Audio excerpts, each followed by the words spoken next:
Je suis Yael Morag et vous écoutez l'épisode 334 de Change ma vie, réparer ses erreurs.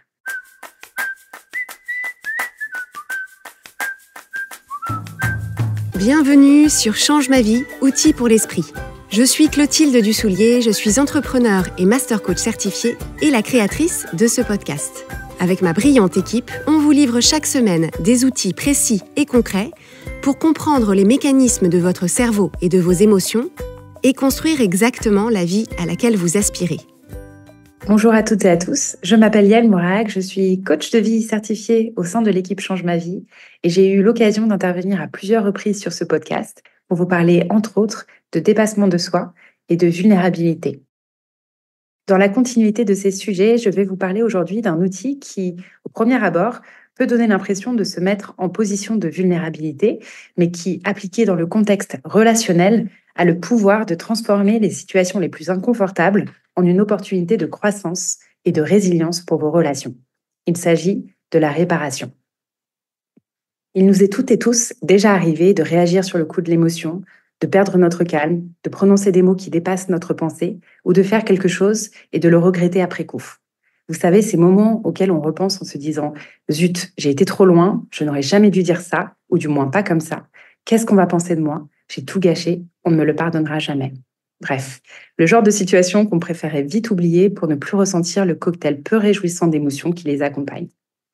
En m'entendant dire ça, vous repensez peut-être à cette fois où vous avez accablé votre partenaire de reproches, à cette matinée chaotique où vous avez élevé la voix sur vos enfants, à cette discussion houleuse avec votre sœur pendant laquelle vous n'avez pas mâché vos mots, ou à cette conversation professionnelle qui a pris une tournure de règlement de compte.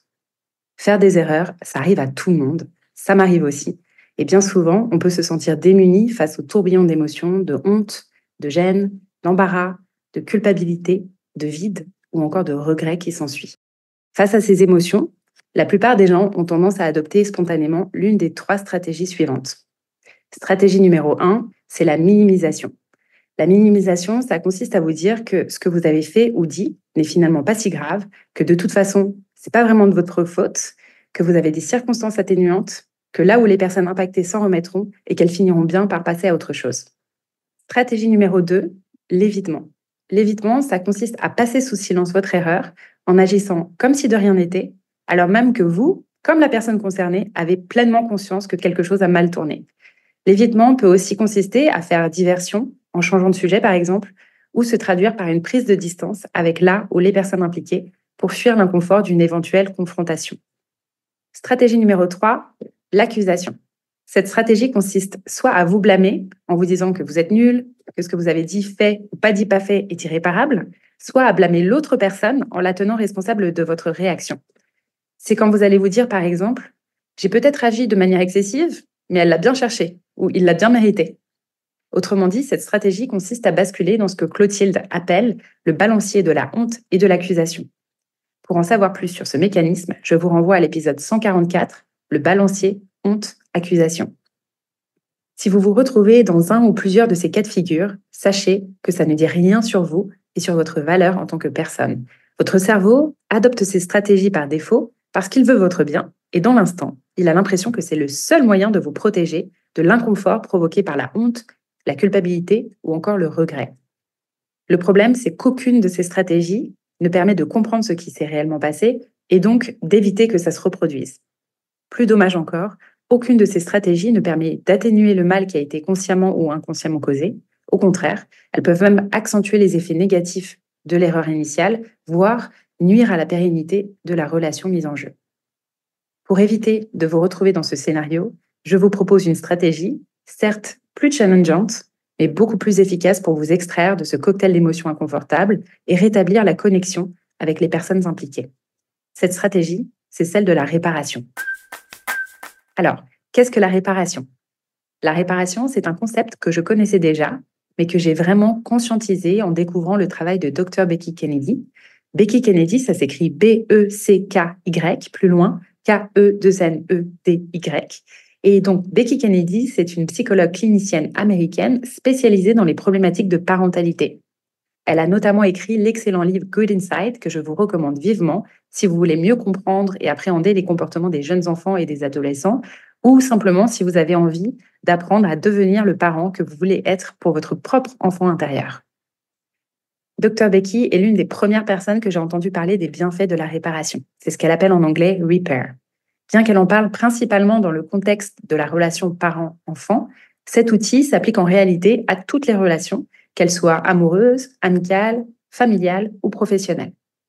La réparation, selon la définition de Dr. Becky, consiste à repenser à une interaction pendant laquelle on n'a pas agi en accord avec la personne qu'on voulait être, à reconnaître l'impact que notre comportement a pu avoir sur l'autre personne, puis à prendre la responsabilité de nos actions. Alors concrètement, à quoi est-ce que ça ressemble? Typiquement, il est 8 heures du matin, vos enfants jouent dans la salle de bain et refusent de s'habiller pour aller à l'école. Vous voyez leur tourner et dans un moment de frustration et d'impatience, vous éclatez et leur hurlez de se dépêcher. Une fois les enfants déposés à l'école, une vague de culpabilité vous submerge.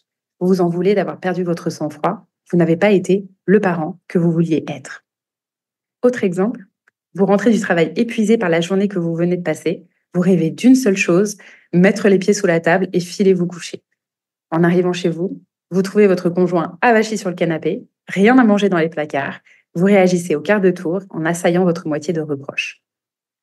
Dans des situations comme celle-ci, la réparation consiste par exemple à, premièrement, prendre du recul par rapport à ce qui s'est passé en séparant ce que vous avez fait ou dit de qui vous êtes. Ce n'est pas parce que vous avez agi de manière inappropriée que vous êtes intrinsèquement une mauvaise personne. Vous pouvez être une bonne personne, entre guillemets, qui n'agit pas toujours de façon exemplaire. Pour transposer l'idée évoquée dans l'épisode 3, vous n'êtes pas vos pensées, eh bien, vous n'êtes pas non plus vos actions. Autrement dit, vos actions ne vous définissent pas.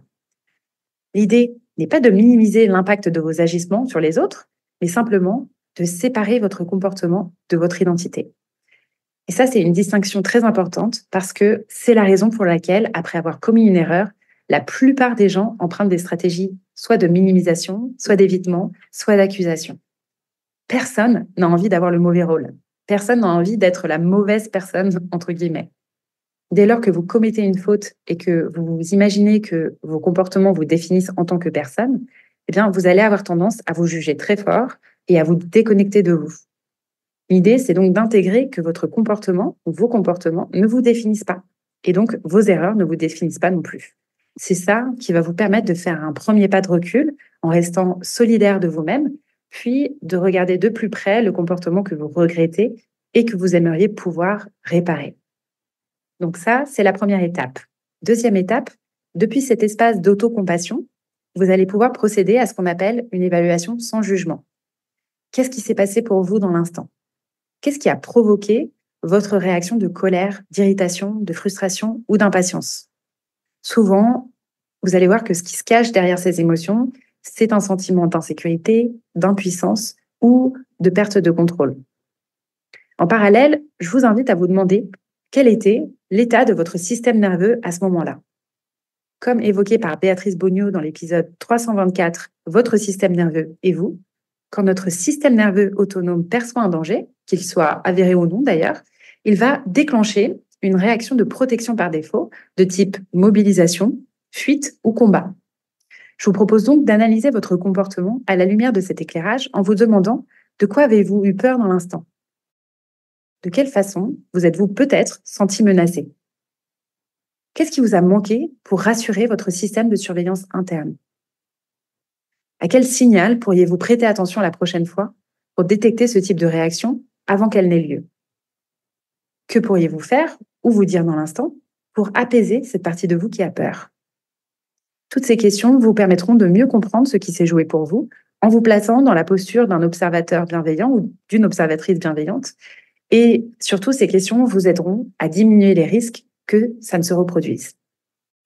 Une fois cette évaluation sans jugement réalisée entre vous et vous, la troisième et dernière étape, sans doute la plus intimidante, va consister à reconnaître l'impact que vos mots ou vos actions ont pu avoir en prenant la responsabilité de ce que vous avez dit ou fait ou de ce que vous n'avez pas dit, pas fait. Ça pourra alors donner lieu à une conversation, éventuellement à des excuses ou à toute autre forme de réparation qui vous semblera appropriée selon le contexte dans lequel vous vous trouvez. Si on reprend l'exemple de la personne qui s'est emportée sur ses enfants, une forme de réparation pourrait consister à revenir calmement sur l'événement avec ses enfants en leur disant Je suis désolée d'avoir crié ce matin. J'imagine que ça a pu vous surprendre de me voir réagir comme ça. J'étais en colère parce que je voyais l'heure tourner et que j'avais peur qu'on prenne du retard. Comme vous, j'ai parfois des émotions fortes que j'ai parfois du mal à accueillir, mais vous n'y êtes pour rien. Je suis désolée si je vous ai fait peur. Je vous promets d'essayer de faire mieux la prochaine fois. Remarquez qu'ici, réparer son erreur ne consiste pas à s'excuser en rejetant la faute sur l'autre. Par exemple, en disant « Je suis désolée d'avoir crié ce matin, mais si vous m'aviez écouté, ça ne serait jamais arrivé. » Réparer ses erreurs, ce n'est pas non plus dire « Je suis désolée pour ce matin, allez, on oublie tout, on n'y pense plus, on passe à autre chose. » La réparation peut impliquer des excuses, mais aussi et surtout, elle implique de prendre pleinement la responsabilité de ses émotions et de ses actions. Par ailleurs, on ne répare pas pour obtenir quelque chose de l'autre, par exemple le pardon, la validation, l'acceptation. On répare avant tout pour reconnaître l'impact que notre comportement a pu avoir sur une autre personne. Néanmoins, il n'est pas exclu, il est même très probable, qu'en faisant ça, les personnes concernées fassent preuve d'indulgence et de compréhension à notre égard. Néanmoins, reconnaître qu'on a fait une erreur ou qu'on a agi de manière répréhensible reste, je vous l'accorde, très difficile. Schématiquement, ça revient à admettre qu'on a nui au groupe social auquel on appartient, et dès lors qu'on est une menace pour le groupe, on devient vulnérable parce qu'on s'expose au rejet de la part de ce même groupe. Pour plus d'informations à ce sujet, je vous renvoie à l'épisode 98, La faute à qui ? Le problème, c'est qu'en l'absence de réparation, sans que ce soit nécessairement conscient, le lien de confiance avec les personnes impliquées risque d'être altéré. À chaque fois qu'il y a un malentendu ou une erreur qui implique une autre personne, c'est un peu comme si une faille s'installait dans la relation. Et si on ne saisit pas l'opportunité de colmater la faille en reconnaissant ses erreurs et ou en présentant des excuses, cette faille risque de se transformer en fossé qui rendra ensuite la connexion beaucoup plus difficile entre les différentes parties prenantes. Quand on prend la responsabilité de ses émotions et de ses réactions, on envoie le message à l'autre qu'on est un être humain inoffensif, capable d'identifier et de reconnaître ses erreurs et de faire en sorte de ne pas les reproduire ou de faire de son mieux en tout cas pour ne pas les reproduire la prochaine fois. Et quand on fait ça, eh bien, on se donne les moyens de consolider le lien qui nous connecte à l'autre. Et ce qui se passe inconsciemment pour la personne en face, c'est qu'elle ne se sent plus remise en question, plus remise en cause, elle ne se sent plus menacée non plus, et elle peut ainsi baisser sa garde. Le simple acte de réparer permet de créer ou de recréer un espace de sécurité et de confiance qui est essentiel à la pérennité d'une relation saine entre deux personnes. Ça ne veut pas dire que la personne en face acceptera toujours nos excuses. Encore une fois, ce n'est pas le but de la réparation, mais ça permettra à minima d'amoindrir l'impact de nos comportements sur l'autre personne et ça nous permettra aussi de nous sentir plus alignés avec la personne qu'on aspire à être. C'est particulièrement important de développer cette compétence en présence de nos enfants ou des enfants qu'on encadre parce que face à une réaction émotionnelle forte du parent ou de l'adulte autour d'eux, les enfants vont avoir tendance à endosser eux-mêmes la responsabilité de l'émotion exprimée. Lorsque le parent crie ou s'exprime violemment, c'est très insécurisant pour l'enfant autour de voir la personne dont il dépend perdre ses moyens. Sans réparation, l'enfant n'aura jamais la capacité à prendre du recul par lui-même en se disant que l'adulte ne sait pas gérer son stress et que ce qui s'est passé n'a rien à voir avec lui en tant qu'enfant. Inconsciemment, l'enfant va internaliser la faute pour éviter de remettre en question l'adulte en qui il a confiance. En endossant la responsabilité du mauvais comportement, entre guillemets, l'enfant peut alors se sentir rassuré sur lui-même et sur le fait qu'il est en sécurité dans sa relation avec cette figure de référence. En dehors des relations parents-enfants, la réparation a une vraie valeur ajoutée dans nos relations amoureuses, amicales, familiales et professionnelles.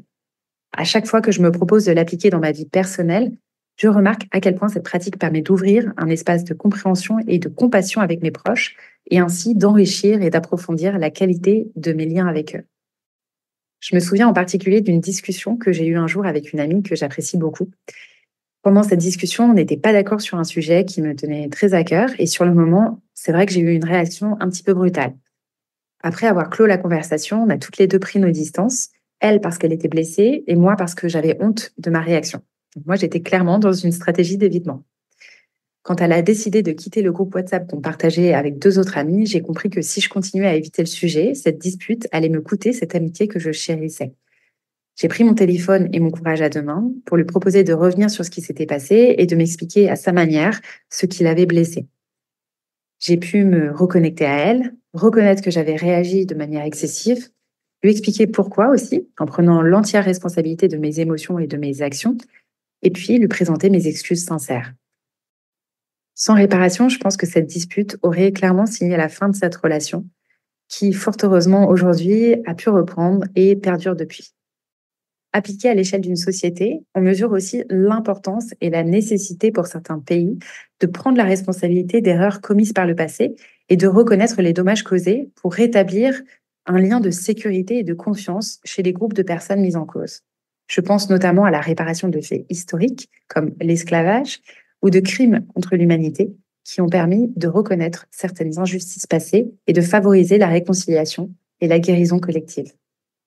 Outre les bénéfices directs de cet outil sur nos relations, réparer nos erreurs auprès des personnes impliquées nous permet de donner à voir aux autres un exemple dont ces personnes pourront s'inspirer lorsqu'elles commettront des erreurs à leur tour. Et ça, c'est particulièrement puissant quand on élève des enfants ou quand on manage une équipe. En montrant aux enfants qu'on élève ou aux personnes qu'on encadre cet exemple de courage et de responsabilité, on leur enseigne une compétence qu'ils ou elles seront ensuite beaucoup plus enclines à développer et à utiliser dans leurs relations futures. Pour prendre en main cet outil qui, j'en suis consciente, demande un certain niveau de vulnérabilité, l'enjeu est de commencer par questionner nos exigences de perfection. Nous sommes très nombreux, très nombreuses à attendre de nous d'être des personnes parfaites et irréprochables en toutes circonstances. L'éducation qu'on reçoit et la société dans laquelle on vit participent à entretenir l'idée que si on n'est pas parfait ou pas parfaite, si on n'agit pas parfaitement à 100% du temps, alors on ne vaut rien. La réparation est un outil qui nous invite à déjouer ce principe et à apprendre à nous accepter dans notre parfaite imperfection, tout en faisant bien évidemment ce qui est dans notre pouvoir pour apprendre de nos erreurs et incarner de mieux en mieux la personne qu'on a envie d'être. Rappelons-nous que personne n'est parfait et que c'est même pas le but du jeu. La perfection n'est pas un critère de qualité et de résilience dans une relation. Bien au contraire, je suis convaincue qu'une relation peut devenir encore plus solide, encore plus authentique et encore plus engagée quand les personnes impliquées s'autorisent à prendre la responsabilité de leurs erreurs et à faire œuvre de réparation.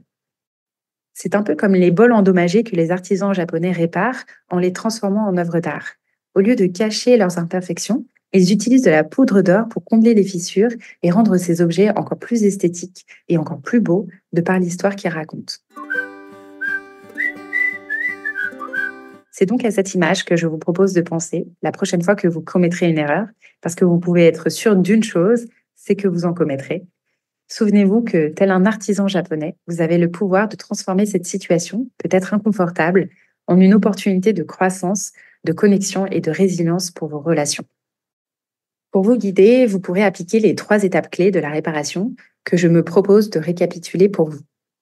Première étape, il s'agit de réparer avec vous-même en créant un espace d'autocompassion qui consiste à séparer votre identité, c'est-à-dire qui vous êtes, de votre comportement, c'est-à-dire ce que vous avez fait. Étape numéro 2, il s'agit de faire une évaluation de votre comportement, sans jugement, pour comprendre ce qui s'est passé pour vous et en tirer les leçons qu'il y a à en tirer. Et enfin, 3e étape, dernière étape, il s'agit de réparer avec là ou les personnes concernées en nommant ce qui s'est passé, en prenant la responsabilité de vos émotions et de vos réactions et en expliquant ce que vous ferez différemment la prochaine fois. Si, en écoutant cet épisode, vous repensez à une erreur commise il y a longtemps en vous demandant s'il y a prescription ou s'il n'est pas trop tard pour réparer, ma réponse c'est qu'il n'est jamais trop tard. Une erreur reconnue et réparée des mois, voire des années après, ne pourra jamais causer plus de tort qu'une erreur minimisée ou passée sous silence. Si vous souhaitez initier ce processus d'acceptation de vos parfaites imperfections et de reconnexion à vous-même et aux autres, le programme Change ma vie mode d'emploi est fait pour vous. Ces 4 dernières années, nous avons accompagné des milliers de personnes sur le chemin de la reconnexion à elles et aux autres. Grâce à une méthodologie éprouvée, nous les aidons à nourrir des relations riches, authentiques et engagées. Si ça vous fait envie aussi, nous serons ravis de vous aider à créer ça pour vous. Pour plus d'informations sur notre programme de coaching, je vous donne rendez-vous sur la page changemavie.com/coaching. À très bientôt sur le podcast ou au sein du programme Change ma vie, mode d'emploi.